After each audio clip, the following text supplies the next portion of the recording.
Look, there's no question, the PSP is the GOAT. But if you asked me, I would suggest a Vita. This video with the Vita was uploaded 12 years ago. What the, where does the time go? Now, one of the advantages of the Vita is that it plays all the PSP games. Nowadays, literally every single one. And PS1 and some other games if you find a way. So as I said, to the point, I would basically recommend this over the PSP to every single person. But the Vita did something differently than the PSP. Instead of having dedicated portable games, they tried to make developers take their AAA titles and bring them to the portable console. This Ridge Racer is how I want to start Ridge Racer. It's what I wanted to do, but the emulator is not as good. Now, the Vita emulator is nowhere near as complete as like the PSP ones and things like that, so it's a little bit more difficult to get the games running. But this was Ridge Racer right here on the PlayStation Vita. This is actually probably the Ridge Racer I played probably second most. So if you've never played a Ridge Racer before, it's basically where Need for Speed got its break to drift from. Need for Speed was like, no, we want to copy this. This looks fun. So it's super easy to drift, and as you drift, you get these extra build-ups of boost. It's actually 3 stages of the boost. The longer you wait, the more boost you can fill up. This was actually official gameplay by Namco Bandai, or Bandai Namco, however way you want to say it. It was super basic, super fun. There's hardly any unlocks or upgrades or anything you can do to the cars, but nonetheless, based on the fact that there's a PlayStation 3 Ridge Racer game, this was kind of an obvious thing to do. Ridge Racer fits the portable format so well. Release date 2012. How, oh my god, I'm old. Now, this game was super fun. It actually had a bit of a challenge to it. A lot of the cars were not as quick as the ones you saw in the trailer, but when they were slower, it was actually more difficult to drive, which is a little bit of a quirk with Ridge Racer games. This car, for example, really slow, 130 miles per hour. Rubbish! And of course, none of the videos that exist have very high resolution. That's why it's really hoping the emulator would work, because then I can play it at like stupid resolutions. But unfortunately, that's not going to be the case. I do have another way to play this, which is through a PS Vita TV, which I do have. It's not a bad idea. But anyway, that's our first game, and that actually, I think I got that at launch with the Vita. So that's kind of how we started. Looks like a just specific game that was made for the Vita for me, not a port. But then a little game by Evolution Studios, MotorStorm RC. I don't like that look. This is going incredibly. So the unique point about MotorStorm RC is that it was a top-down RC game. This was when MotorStorm was kind of on its way out, but it was a really cool thing because you can actually play this on PlayStation 3 and on the Vita. So this is where we're talking about those cross-play games. They wanted you to bring these experiences to both platforms where you could play together if you so wished. So even if the game didn't sell incredibly well on Vita, or your friend came around on Vita, you could play together side by side with one on a portable screen. There were so many cool things like that. Even Little Big Planet was probably one of my favorite things, and where they were trying to link the Vita to the game so you could have a Vita controller-nator where you could create Vita specific.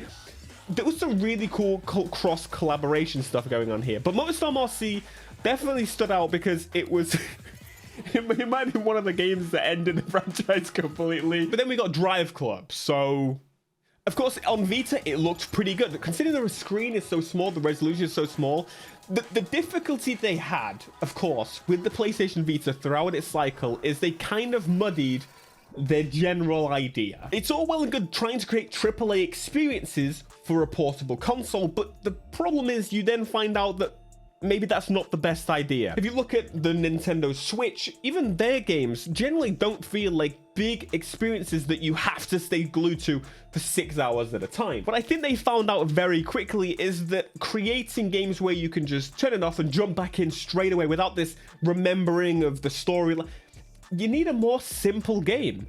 Fun fact, Helldivers, that started as a Vita game, and actually kind of made sense. Even Helldivers 2 would make sense as a Vita game. This game will need no introduction. This, my friends, is Need for Speed Most Wanted 2012. And this was a game that I was like, I can't believe that they are bringing this to the PlayStation Vita. As much as I wasn't a huge fan of this game, it surprised me to no end. Like, this is running on the Vita. You can play it on the Vita. It's the full game experience. They literally shrank it down to run on an ARM processor. I don't think there's any sound, and I also am not able to skip the cutscene.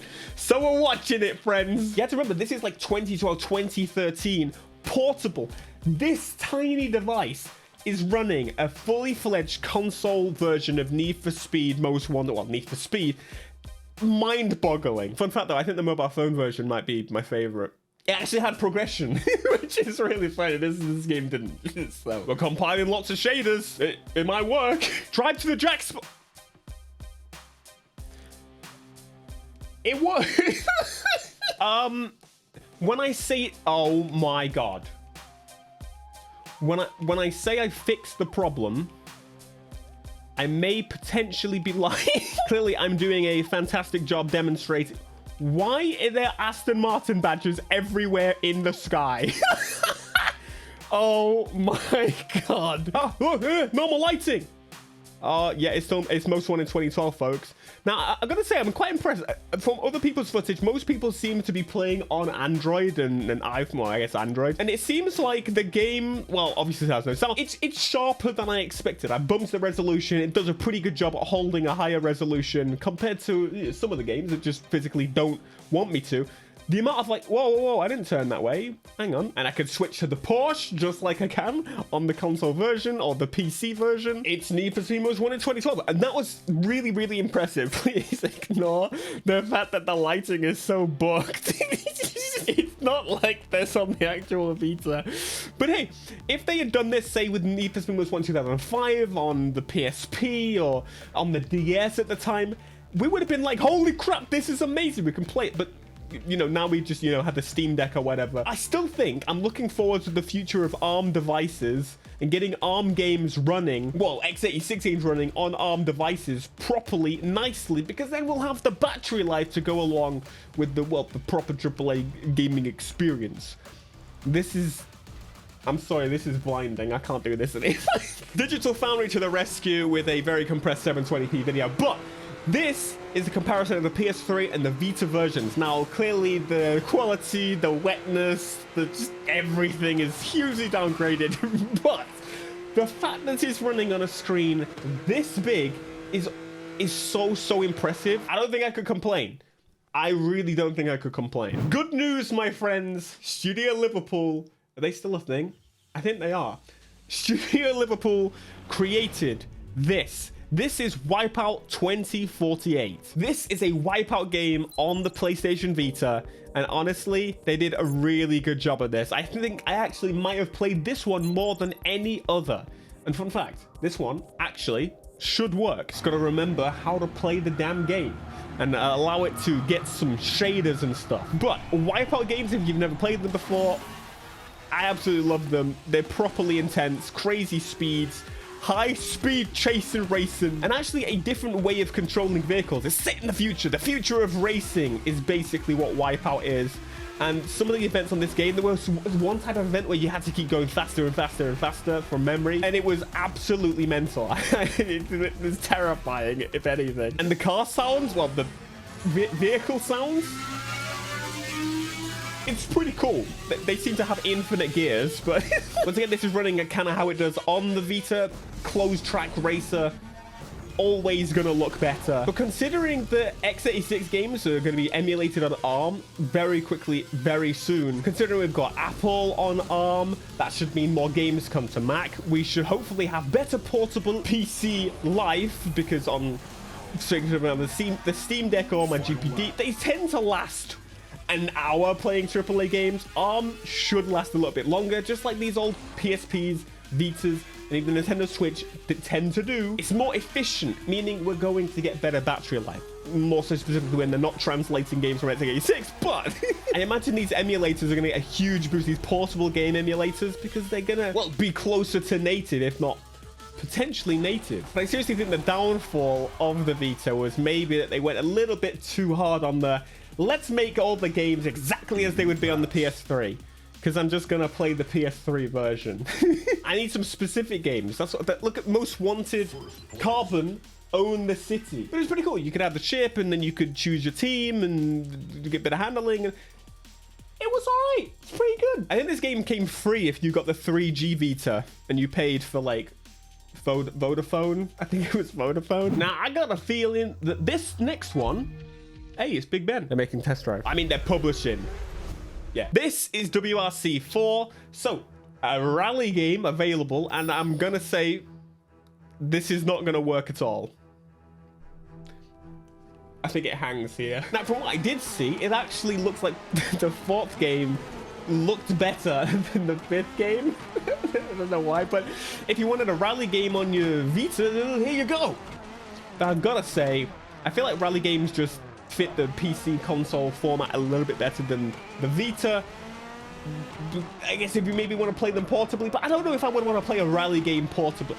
Someone out there does, because clearly they released 3 of the bloody games on Vita, and I think it was just the game but down to the console, but you know what I mean. It's once again porting the full fat game to Vita, when maybe that's not the best move.